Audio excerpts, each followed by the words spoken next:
1816 का साल बज़ाहिर आम दिनों की तरह शुरू हुआ। लोगों ने नए साल से उम्मीदें वाबस्ता की। किसानों ने जमीन तैयार की और बीज बुए। सबको यकीन था कि गर्मी आएगी और फसलें उगेंगी, मगर बहुत जल्द मौसम ने अजीब रख अख्तियार कर लिया। सूरज निकलता जरूर था, लेकिन उसकी रोशनी कमजोर महसूस होती थी।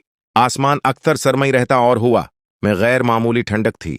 जून और जुलाई जैसे महीनों में यूरोप के कई इलाकों में बर्फ पड़ी, जिसने जमीन को सफेद चादर में लपेट लिया। वो खेत जिनसे अनाज निकलना था एक ही रात में खत्म हो गए। शमाली अमेरिका में दर्जा हरारत अचानक गिरा और फसलें जमकर टूट गईं। किसान सुबह उठे तो उनके सामने मुकम्मल तबाही थी। जैसे जैसे महीने गुजरते गए, खुराक की कमी बढ़ती चली गई। आटा और रोटी आम लोगों की पहुंच से बाहर हो गए। गरीब खानदान दिन में एक वक्त खाने पर मजबूर हो गए और बच्चे भूखे सोने लगे। कई देहात में लोग घास, पत्ते और जंगली जड़ें खाने लगे। यूरोप के ममालिक जैसे फ्रांस, जर्मनी और स्विट्जरलैंड शदीद कहत का शिकार हो गए, जहां खुराक के लिए झगड़े और फसादात शुरू हो गए।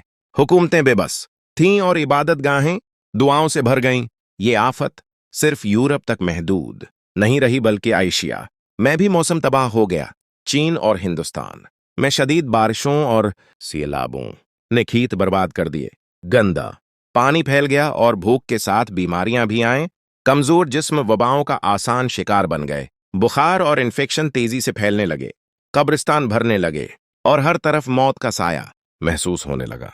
इस वक्त लोग इस तबाही की असल वजह नहीं जानते थे और उसे कुदरत का अजाब समझते थे।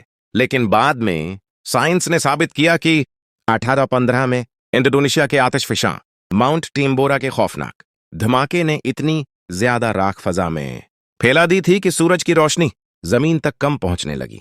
उसी वजह से दुनिया का दर्जा हरारत गिर गया और 1816 तारीख में the year without a summer के नाम से याद रखा गया।